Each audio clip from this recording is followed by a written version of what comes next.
I was born in California, Sacramento Valley, a little tiny farming town called Arbuckle, Colusa County,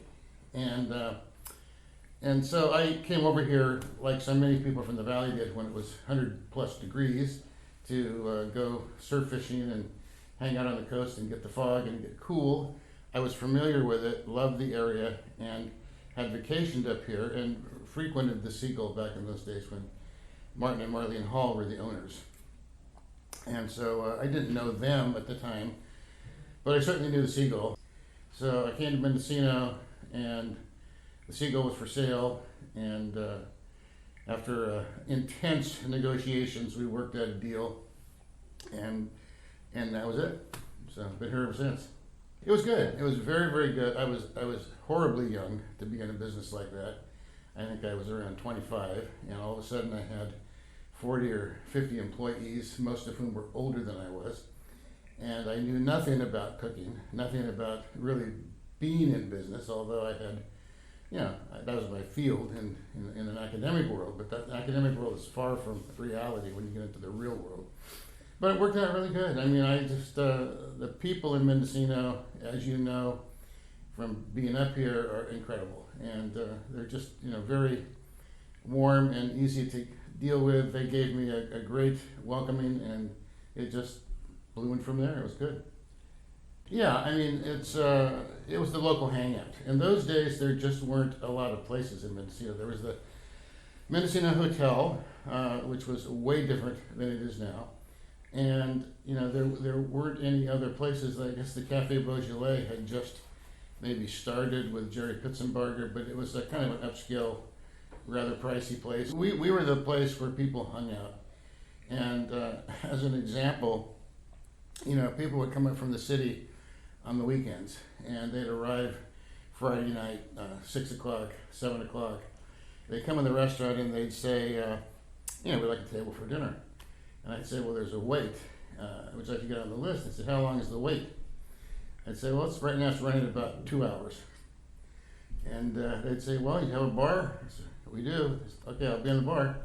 And they would, sort of saunter up after 2 hours and get their table. But there was no competition in a sense. Little River Inn was here, and that was about it in the early days in Mendocino. So, it was just a great opportunity and a great time to be here. Everybody wants to live in Mendocino when they first see it, but several people come here and find out that, we really are isolated. And back then it was a lot more isolated. And the lack of, entertainment options and stuff to do, unless you're an outdoorsy person or an insular, stay-at-home intellectual person or gardener or whatever, a lot of people got bored. They couldn't handle the quiet. So they would come up, they would buy their house, and they would turn around and sell it a year later, 2 years later. Good for the realtors, not so good for the town. And then people did come up and get into business one way or another, usually bootstrapping themselves into business. But a lot of turnover in those days. Actually moved here in '72, and I started with the Sea Gull in January 1st of '73. It was, I think so. When I first came, the old Sea Gull was there, the one that burned down, that you showed me in Nick Wilson's great book, by the way. And so at that time, we had music, but it was, the room was small. It was downstairs. There's still a cellar there, and there's a shop there, and you can actually walk in and see it. But if you can imagine that small space, close space, underground, really, it was like an opium den. There were these kind of oriental carpets on the floor, lots of paraphernalia on the walls. Martin Hall, the previous owner, had gone to a couple of auctions. He was really interested in antiques, which is what he got into after the Sea Gull. And so a museum in San Francisco called the Snow Museum closed up, and he was there and bought a ton of the stuff. So we had a lot of unusual things. We had a blowfish that hung by the bar that was puffed open, and it was a light. We put a light inside of it. we had a rhinoceros's foot, which, I guess I'm past the statute of limitations. So, some of the money from the bar ended up in the rhinoceros's foot and ultimately went to other places. And we had, lots of deer and antelope horns hanging from the walls, and then we had some beautiful old paintings that all got burned up, and everything gets burned in the fire. At first, these paintings were ones that he picked up from the Snow Museum. Martin Hall picked up from the museum. So there was Cinderella. This was a life-size painting, probably, 5 by 5 or something like that. And it was a picture of Cinderella climbing out of the coach that was turning into a pumpkin, and she was turning back to the old Cinderella, and everything was changing. So that the coachmen were turning into mice, I think. It was a wonderful picture. And then there was a picture next to it, a long picture, like a 4 by 8 size of plywood or something, but it was a painting, an oil painting of the Pied Piper, and it was just gorgeous. And those burned with everything else. And so after the fire, a lot of the community stepped up and said they would help in one way or another, however they could. So Max, whom I knew at the time, but not nearly as well as I know now, he said, I'd like to do the Pied Piper picture, and I'd like to do it with local people in it, and I won't, I'll just make it my donation to the Sea Gull, but the stipulation is if you ever sell the Sea Gull, then the painting comes back to me, and I can do what I want with it, which he ultimately donated it to a charity in the East, I think. So he did that, and that led to another almost dozen life-size 4 by 8 size paintings that were in the beams of the ceiling of the Sea Gull, and they were all on fairy tale themes. He's written a book about it. It's a wonderful book about how he produced these paintings. So that was exciting because he talks about all the local people that he knew and how his life was progressing, and then they led to these paintings. I also got Stan Kelly, who is a local sculptor and musician, interesting, eclectic musician. And Stan, basically, everybody just calls him Kelly. He brought a huge redwood, sort of like a burl, but it was a slab, basically, that he had carved into an amazing sculpture, just gorgeous. And some of these things I have pictures of on my website, Think in the Morning, so you can see them there. But, that sculpture was absolutely amazing. I've never seen anything like it. It was huge, it was mysterious, and it was beautiful. Sandra Lindstrom painted a few lovely paintings that were in the bar, one of which was another mimic of a painting that had burned up in the old Sea Gull, and it was a picture of fairies dancing in the woods. And so she made it fairies dancing in the woods of Mendocino. And the adults were people that were locals, and then the children were her children and some friends. And it was just a lovely painting. So yeah, a lot of that stuff was replaced, but the old Sea Gull, getting back to the music, the old Sea Gull, the original Sea Gull of the halls, they had music. It was not, it was kind of just happenstance. They brought in the jug band kind of musicians that were local. They did a couple of special nights where who knows how much they got out of control. I have heard rumors. Anyway, the music was not much because there was not much space. There wasn't really room for music, although some people got up and danced on the carpet. There was a fireplace downstairs and overstuffed chairs and a couch around it, and that's what ultimately led to the fire. Not the fireplace, but a cigarette ended up in the couch at night, and the bartenders kind of cleaned up at night, and then we did the real janitoring in the morning, and I guess they didn't see the cigarette, and it smoldered until it caught fire. So that music, I think Peter Barg and Franny Leopold and that group played there fairly often. and I don't know how many others. So we really didn't have a lot of music at that point in time.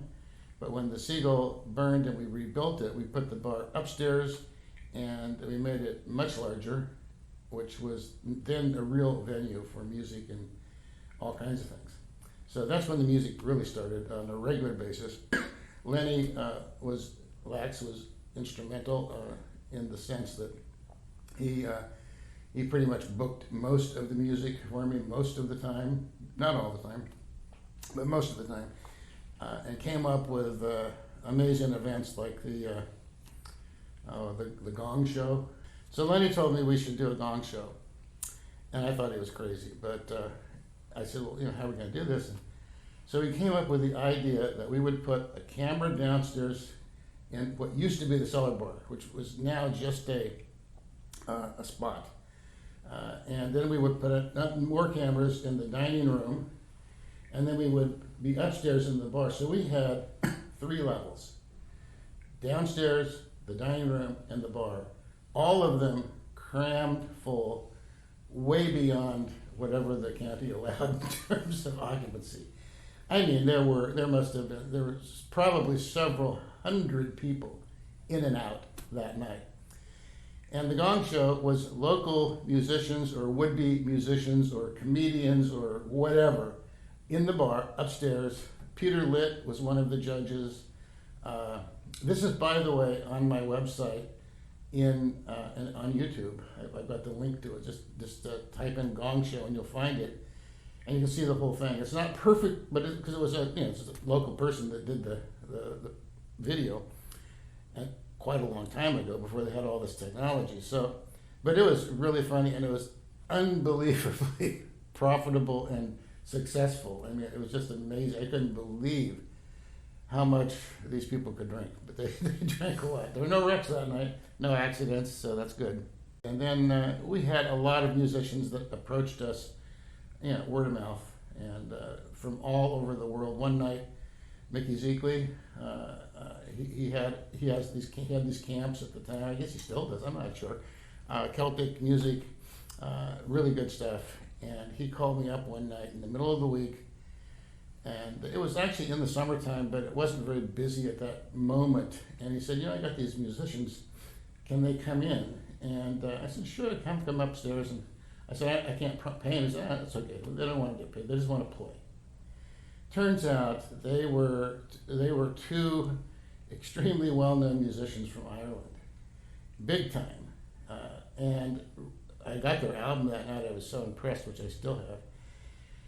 And I can't remember their names. It's also on the website with under Mickey Zeekley, which I did a moon something. But anyway, you'll find it if you just look under Mickey's name. And so I've got their name, and I guess they were quite the buzz over in Ireland at the time. I mean, recording stars locally, and they played for free, and people in Mendocino were blown away. They had no idea. All of a sudden, the rumors got out, these guys are up playing at the Sea Gull, and people came up to listen to them. They were so incredibly good. And, we had people coming down from Canada sometimes, and people coming from around other places that played. But by and large, it was mostly local musicians. Hanson and Raitt, David Rait's still around over in Hawaii now, I think. And unfortunately, Mark passed away. And musicians like that, Philo Hayward, unfortunately gone. He was there with his shuffle band and sometimes himself, and lots and lots of musicians. Jazz bands, some of our employees. The Sea Gull was utilized by a lot of people to make a basic living so they could live here. And then they really wanted to be writers, musicians, artists, whatever, and they would do their thing in their real time. So we had a lot of employees that were musicians in the bar, or would be musicians in the bar. Casper and the Sea Gull were the 2 primary music places. Was the Foghorn open then, or not? It opened intermittently then.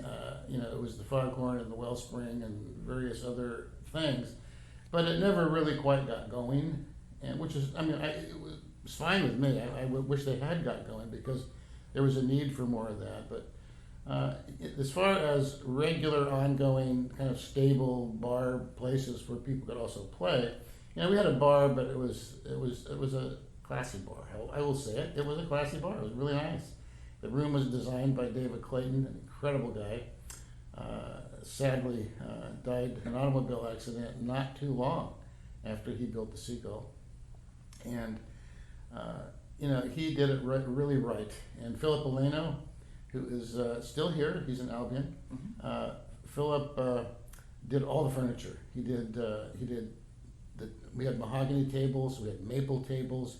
He did the entire bar and the back bar all out of red mahogany. It was a beautiful, beautiful place.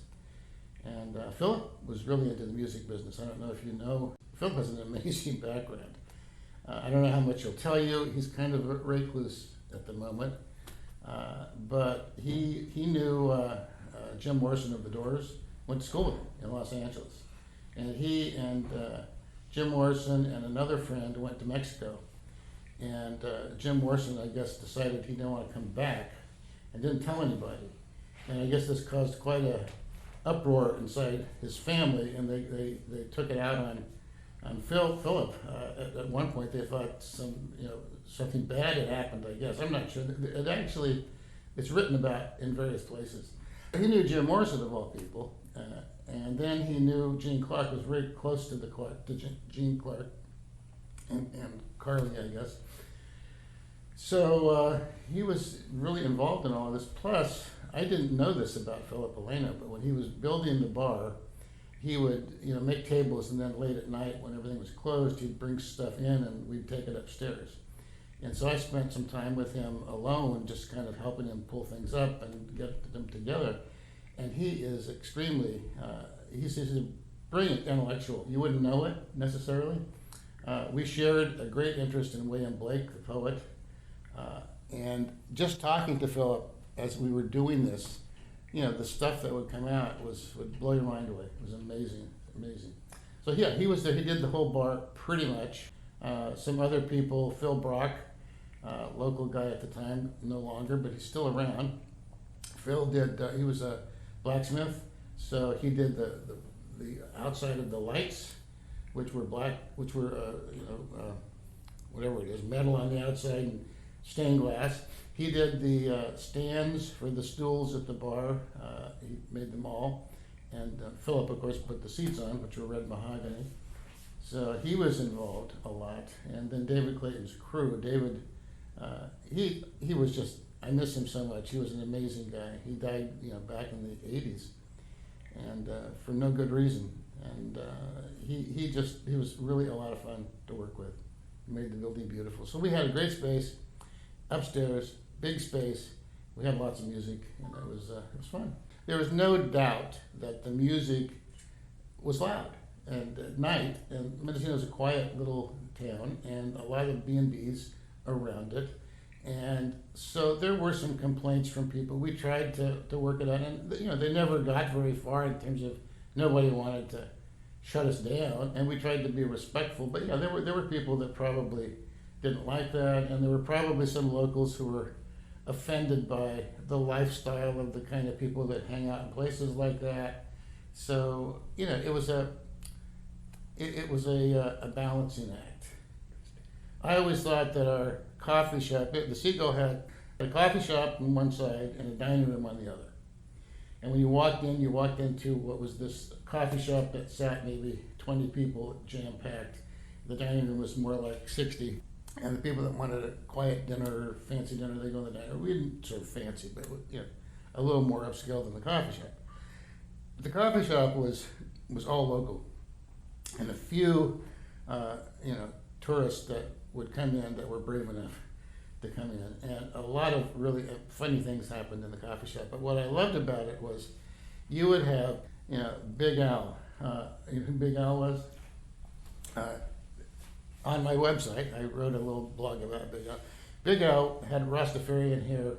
He was a large black man, tall, not black man, and everybody knew him. He was a very kind, nice guy, but he was a little scary looking if you didn't know him, particularly as he got older.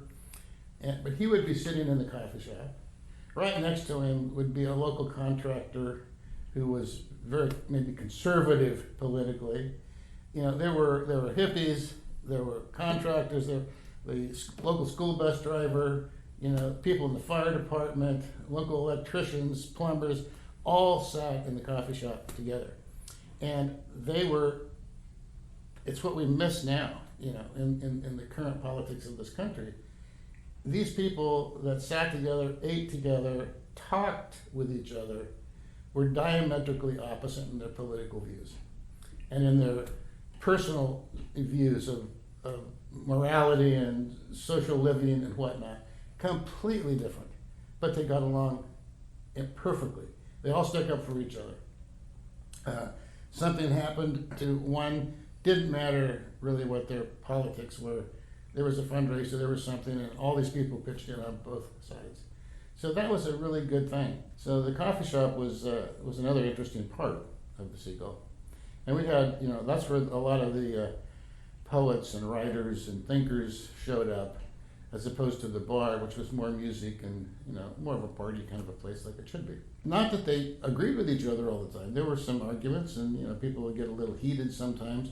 But by and large, they sat, ate together, talked together, and tolerated each other. I don't know if that was widespread throughout the community because, you know, there were a lot of other people that never went out, never came into the Sea Gull, that lived right in town, you know. And they probably, you know, there's always been this tension between the you know, hardworking locals that had been here prior to, say, the Art Center. When Bill Zaka showed up and started the Mendocino Art Center, there was a tension between the artists and the community. The community being, you know, loggers and fishermen and, you know, just regular hardworking people. And then, you know, as the Sea Gull grew and the musicians came and writers and poets came and hung out and did all this, you know, the hippies versus the straight people and all that sort of thing. It was, you know, there were tensions, but they didn't ever seem to get out of hand. People, if they didn't like it, they just ignored it. Yeah, it's change is hard sometimes, but it happens organically. You can't really stop it. I have noticed that, you know, when I retired from my day job and I started writing my blog, I hoped that I would find people and it would bring in people over time.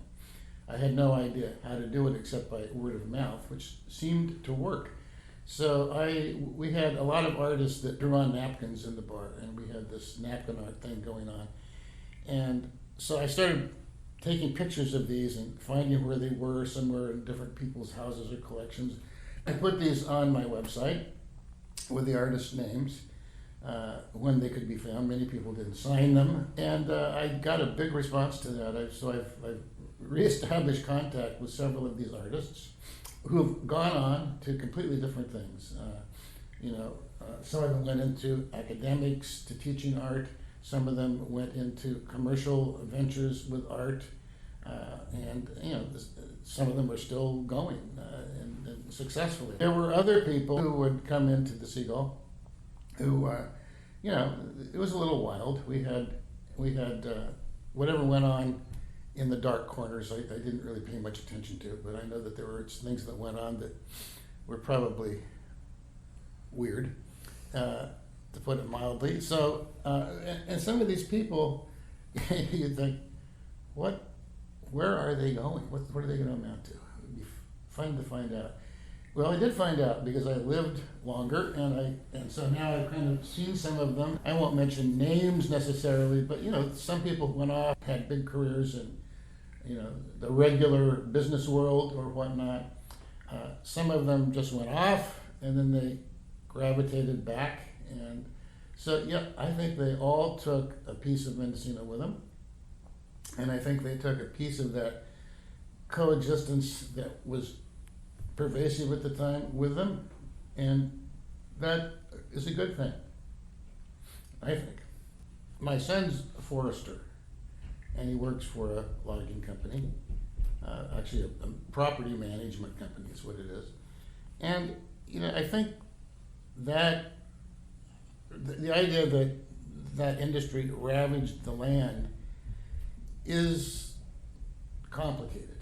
Let's just say it's complicated. I mean, huge amounts of San Francisco were built with the timber that came from the Mendocino and Humboldt coasts. And the demand was there, and it was powerful. And the locals who lived here at the time, you know, they were Portuguese, they were Chinese, they were, you know, poor, white, hardworking people from all over who ended up here that were scraping together a living that was not easy to scrape together. And, you know, all of a sudden there was this opportunity. I can go out and I can cut down these trees and I can make a fortune shipping them down on schooners to San Francisco, which happened, and supported the economy at the time. So I think, you know, maybe parts of the area were certainly impacted greatly by that, but I don't think it's not as easy a story as, you know, these big companies coming in and tearing the place apart. I think there was more to it than that, and that created some of the tension between the later people that showed up and the people that had always been here. And I think there's a way around that, which is just looking, listening, and getting the information right. So that's my opinion. Anyway, back to the music side. Some other people, you know, we had a lot of musicians and well-known people that showed up here that walked through the Sea Gull at one time or another. Arlo Guthrie was here, actually prior to the time that I was here. Richard Brodigan, one of my favorite writers, was here, spent some time here in one of our units, the Sea Gull Inn, which is connected to the restaurant. And of course, you know all the other names, Chris Christopherson and Rita Coolidge, Bob Gibson, the Byrds, you know, who's Gene's still here. So it goes on and on and on. So Philo Hayward out in Compton had his studio, which was very popular in terms of getting musicians together and big time musicians together to record and do things.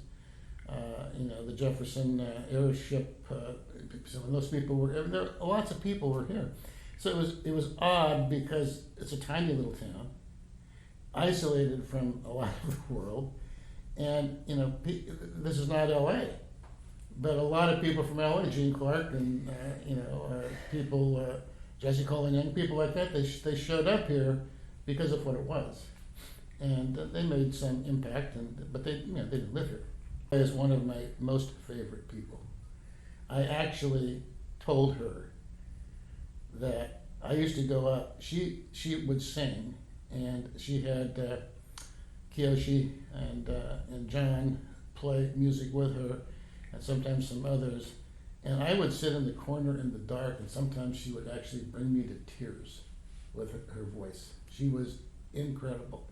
Michael, he's a good guy. I felt badly for Michael. It's had a tough road, like many people that are successful, not just in music, but in many other areas as well. And then, you know, it kind of falls apart for bad reasons, unnecessary reasons, it seems.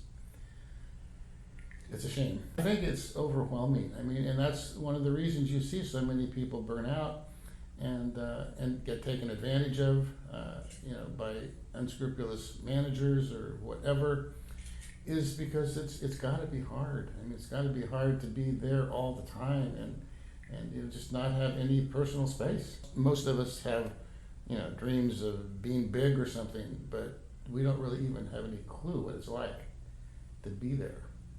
And you can't train for it. It happens. One of the people that frequented the Sea Gull in that time did go on, and you know, he was different in the sense that he had goals, he had you know, hopes and dreams that he really did pursue. Steve Suskin. Steve played a lot in the Sea Gull. He was on the state fair circuit and various other things, but he played in the Sea Gull often with Nina Gerber a lot of times. Wow. And he went back to Nashville. He just one day he said, you know, I'm tired of doing this way. I want to go back. I want to make songs and get them out there. And he went back to Nashville, worked. I mean, I got the feeling that there was like an office building with cubby holes, except that they were soundproof. and he would usually work with one other writer, and they would just sit there all day and write songs. And so he made songs for John Michael Montgomery, Neil McCoy, I don't know all the names, but a number of songs. And he never made it himself as a big-time performer at that level, but he wrote a lot of songs for a lot of people that did. So he actually followed the dream and did it successfully. Steve was very well grounded in himself, so he didn't get too spaced out this way or that way or that way. He kind of kept it together.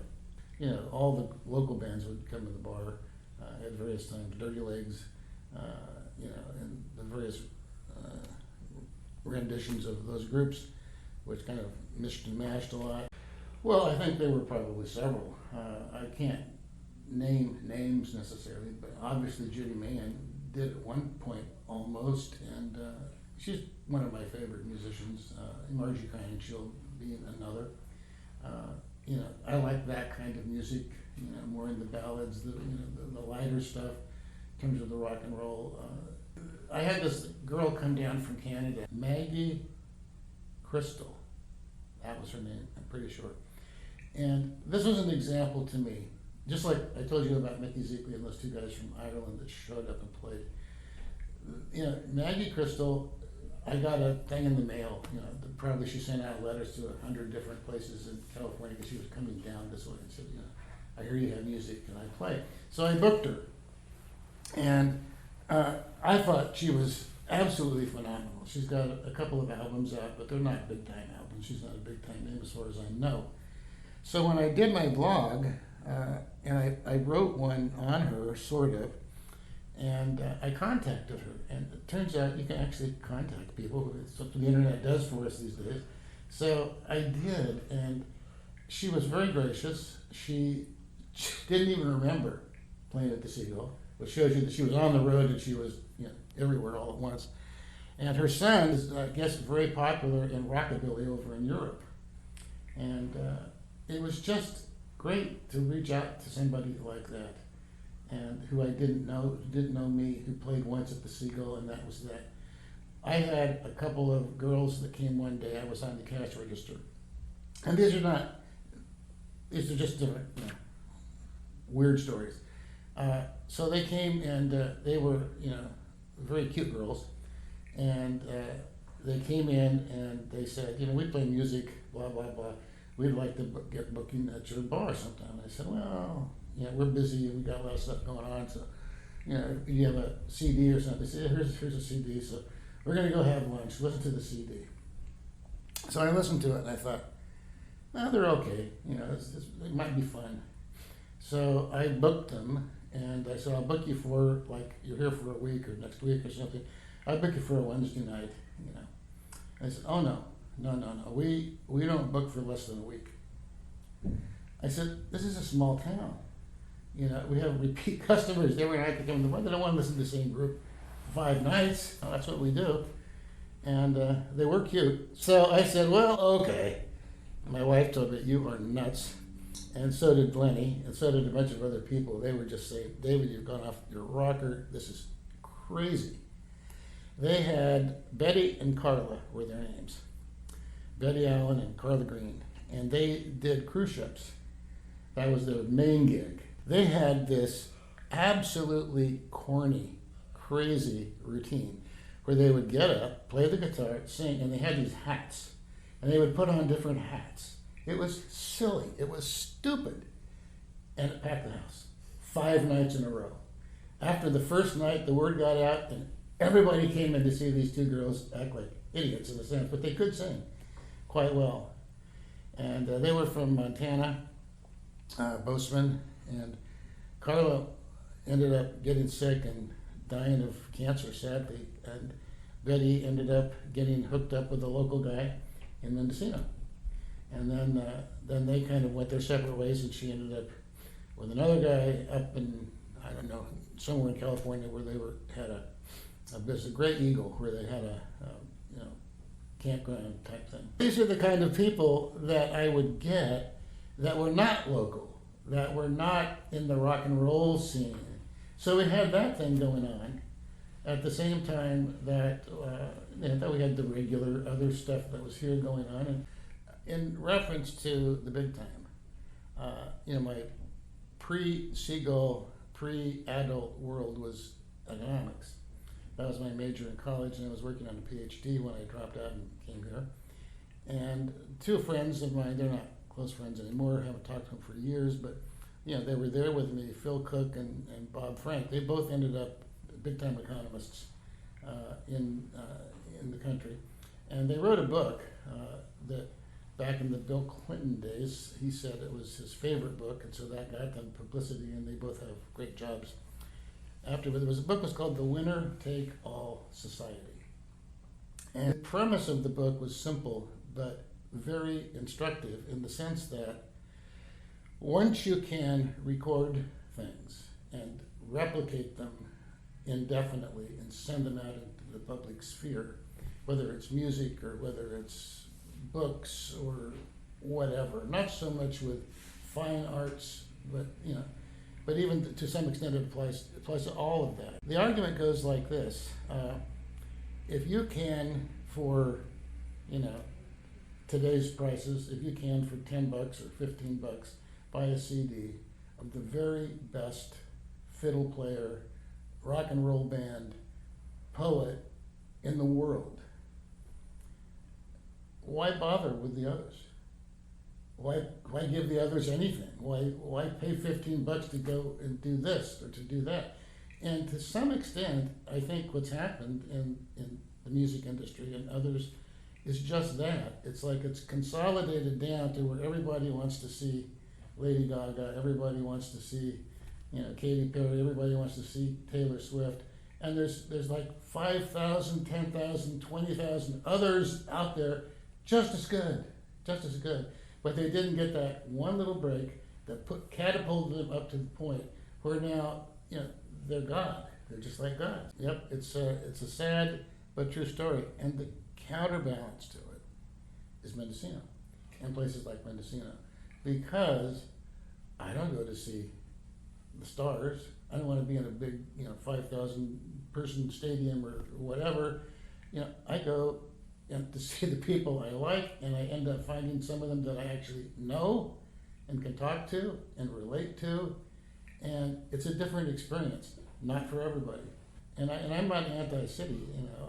I don't spend a lot of time in cities, but I like San Francisco. I like Oaxaca, Mexico. There's places that are big, urban, but it's a very impersonal kind of relationship. It's funny. For a short time, I had an apartment in San Francisco. My wife and I basically signed a lease for a while, thinking we could make a go of it just for fun, because we'd go down there and visit and blah, blah, blah, thinking our kids would use it. Well, our kids didn't use it. They were busy doing their thing, and we felt guilty that we didn't use it enough, and it was an expense that we couldn't really afford, so we dropped it. But while we were there, we found this kind of micro community where we could walk around, and ultimately the local guy on the corner that sold in his grocery store, he would know us by name. The bartender down the block would know us by name.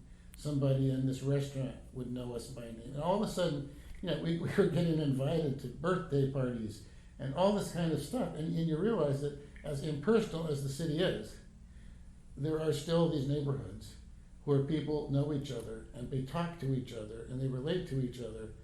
And I think that's what keeps the other guys going, the guys that don't make that step.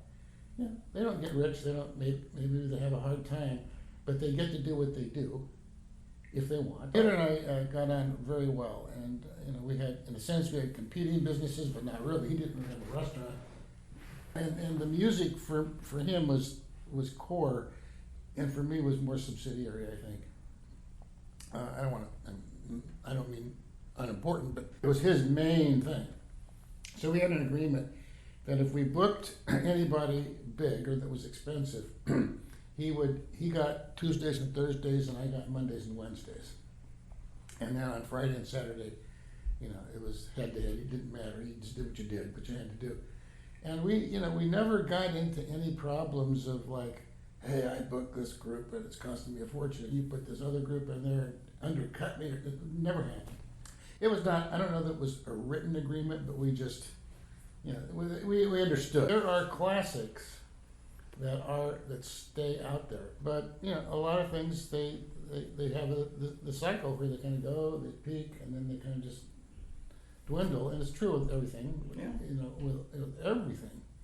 It's true with food in restaurants. I mean, everybody has to have this, then it switches over to this. So, there's a lot of that going on. And why some things, like why Shakespeare, why people still read Shakespeare? Well, he's great. I mean, but still, there's a lot of people that are great. Moliere was great. Who reads Moliere from here? I read Candide recently. There you go, yeah, that's Voltaire. That's one of my favorites. I love Candide. But who reads it anymore? I reference it in my blog, and people, their eyes go like this. Who the hell is Candide? And who the hell is Voltaire? And who cares? Yeah. So I don't know.